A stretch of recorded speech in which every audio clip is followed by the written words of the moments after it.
Welcome to Patty's Aquatics. Well, I always told you guys I would show you everything, the good and the bad, everything that happened in my fish room regardless.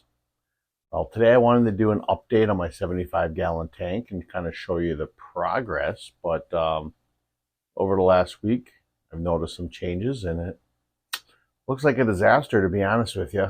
And it's all my fault. Let me give you a quick look.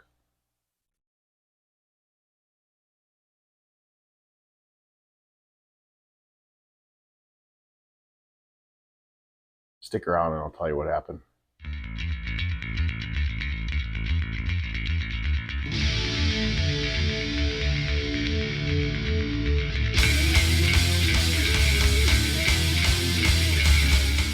So this is the 75-gallon in its current state.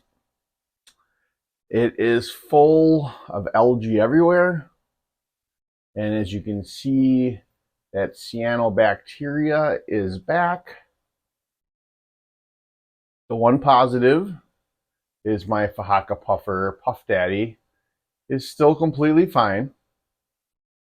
But to kind of explain what happened and what I did wrong to create this, we sort of got to go back to the beginning when I first set this tank up. My first and most critical flaw, in my opinion, is I did not put nearly as many plants in here as I should have. Now, my reasoning behind that was I had planned on putting a bunch more, but I wanted to put a variety of different plants in here that I don't already own and have in all my other tanks. So that was my purpose. I had planned on ordering a bunch and getting some, but I never got around to it. Then on top of it, I put loads of plant clippings and excess plants floating in this tank to save them for a swap meet I'll be going to. And what that did was then it cut out a bunch of light and it was sucking a lot of the nutrients out of the water column, which is all good. But then I removed them and put them in a tote to get ready for this swap meet that I'll be selling them at. Within the last week, then what happened, now that I have excess light in here and not all those plants in there, it just became a very much an imbalanced situation and it created all this. Now on top of it, when I set this tank up, obviously my substrate isn't seeded as well, so that was another added point of what really happened with all this. So what am I going to do to fix it? Well, that's where we're at today. But before we get to that, I do want to mention the one thing I did change in this tank that I have not shown is I removed that air stone the other day and put in a small wave maker that I have. I've got to get that guppy grass off of it. But the reason I did that is I thought maybe the water movement would help, because I did notice the cyanobacteria first starting on the side of the glass over here. And then I did notice a little bit of algae on the plants and on the substrate. But within a day, it all turned that bright blue-green, and I knew it was the cyanobacteria and it was coming back. So that's why I put that in there for the future. It's not really helping now for that, but I want to get more water movement in here because that air stone just wasn't doing enough for how big of a tank it is. It worked fine for my other tanks, but for this one, not so much. So anyway, back to what I'm going to do to fix this. Well, first thing I'm going to do is scrape all the algae off the front. All that brown almost looks like diatom, but I'm not 100% sure on that. That could be part of that cyano as well, because it does come in different colors. I want to scrape it off the side of the glass over there, and I want to see if I can physically remove any of that off those plants. I don't know necessarily if I will be able to, but I will try. And then what I'm going to do is treat this tank with erythromycin. I really didn't want to treat this tank with another medication, but I had mentioned I'm going to the swap meet again, and I'll talk about that in a little bit. But I want to add a bunch of plants from that into here, and I don't want to have cyanobacteria everywhere. So I want to get rid of it as quick as I can. So that is my plan.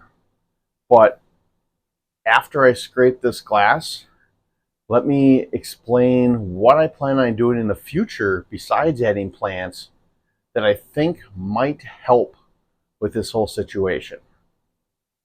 All right, so I'm going to scrape some of this algae and see if I can get some of this cyanobacteria off as much of the glass as I can and off the plants. Like I said, I don't think I'm going to touch it on the substrate. I could kind of mix the sand up a little bit and bury it, but if I'm going to be treating this tank, I'd prefer for that medication to really actually kill it all, because I'm kind of getting over this. But while I'm doing this, I want to talk a little bit about that swap meet I was talking about. The reason why I was collecting all those plants in here is because I was stocking up on them. Now, I could have used them all in here, to be honest with you. But like I said, I wanted a little bit of a variety of some different plants. So I want to buy some different ones there. But the swap meet I'm going to is the Fox Valley Fish Fair in Neenah, Wisconsin. So if you're in the Wisconsin area, I highly recommend heading out over there. It's at the Lucky Dogs bar, I believe it's called. If you go on Facebook and you look up the Fox Valley Fish Fair, or onto my Facebook channel on Patty's Aquatics, I will have it posted on there. Lots of great vendors with lots of plants and fish and all kinds of cool stuff. It's a very cool swap meet and fish fair to go to. And on top of it, the organization that runs it, the J&R Aquatic Animal Rescue, a lot of the proceeds from this go to them. And that is great, because what they do is they help take in unwanted aquatic animals and exotic animals alike and help to try to find new homes for them. So there's a raffle and everything, and the proceeds for that go to them to help fund their rescue. And I think that's just great. I think there should be more organizations like that around, and we should do anything really to kind of help them out. So, like I said, if you're in the Wisconsin area and watching this, I highly recommend stopping out at the Fox Valley Fish Fair this weekend, February 24th. I believe it runs from 11 o'clock in the morning till 3 in the afternoon. Again, I said that's at Lucky Dogs. And if you need more information, hop on Facebook and check out my Patty's Aquatics page, or go to the Fox Valley Fish Fair page, or even the J&R Aquatic page, and check it out. But back to this. This is where I be a little more careful. Now, the faka puffer, he's pretty friendly with me. He's never come at me, but I still have to respect those teeth and that bite power. So when I go near him, I'm very cautious, because I don't want a swipe at my hand, because that would not feel good. So I'm going to try to get this bacteria down here without getting my hand bitten.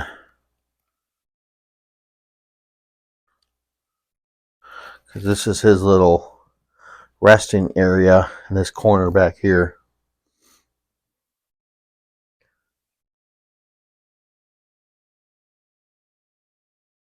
Yeah, he comes up. Want to touch him? No. The need.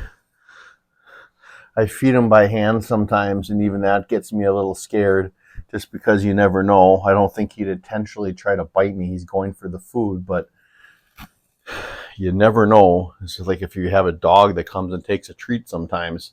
Sometimes they get a little bit more than the treat and they get your finger. That's my fear. All right, so I got everything off the glass I think I need to. I'm going to now try to get a little bit off these plants. Like I said, I don't think it's really going to come off, to be honest with you. but we'll see. Well, a little bit.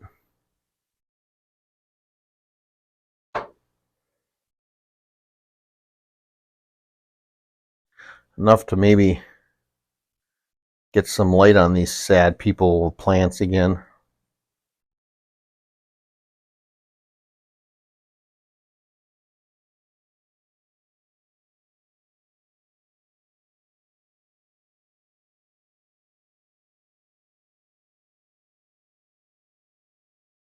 Now, I guess we could talk a little bit about what I plan on doing as well, besides adding medication and adding new plants to help fix this situation. But let's do that in a minute. All right, now that I got that algae removed, next thing I'm going to do is add the erythromycin. API is erythromycin, what I'm using. If you want a full detailed way to kind of get rid of cyanobacteria, you can go back and look at one of my videos. Basically, you're going to be adding these packets in here, and I'm going to let it sit and saturate for 5-6 days or so, however long it takes. And this green cyanobacteria will eventually start to go away day by day. And then long term, what do I plan on doing to fix this situation so it doesn't happen again? Well, I can tell you, first thing I'm going to be doing is adding lots of more plants. That's the number one thing. But what else am I going to do? I had an idea. Now, I thought since this sand is not seeded, at this point there probably is some beneficial bacteria within it, but what else can I do to kind of help progress this tank to help it not have this happen again besides just plants? So my idea, if you haven't seen one of my last videos, my father fish resurrection jar ones that I collected them in the winter, well, I have them yet, and I was going to add them to some of my other tanks. I had just been removing the planaria worms out of them, and I haven't seen it anymore, so I was about to add them, but maybe I'm going to put them in here. If I put them in there and start a colony of microorganisms with some leaf litter at the bottom, that might make it better in a more suitable ecosystem for these plants to thrive. And plus, if there is a little bit of a bad thing in there yet, which I don't think there is, I believe I already removed all the planaria worms, not going to affect anything in here because it's just the faka puffer. And he'd probably eat them if they got big enough. There's no shrimp, no snails. If they are, he eats them. So that's my plan. And I'll show that update when I add them to that. But I'm going to wait till after I get new plants in here and at least a week after this medication's been out and everything, because I want everything to kind of be settled down and balanced out a little bit again before I add all that stuff in there. So I'll keep you up to date with that. But as for now, like I said, I'm going to add the meds and add the plants, and I'm going to hope that's going to do the trick. So that's my little disaster of an update on this tank. Also, like I said, don't forget about that Fox Valley Fish Fair, February 24th at Lucky Dogs in Neenah, Wisconsin. If you're in my area, stop by, say hi. Lots of cool plants and fish vendors that'll be there, so you won't be disappointed. But other than that, please remember to think outside the box and take a step back into nature. I hope you enjoyed the video and hope to see you next time here at Patty's Aquatics.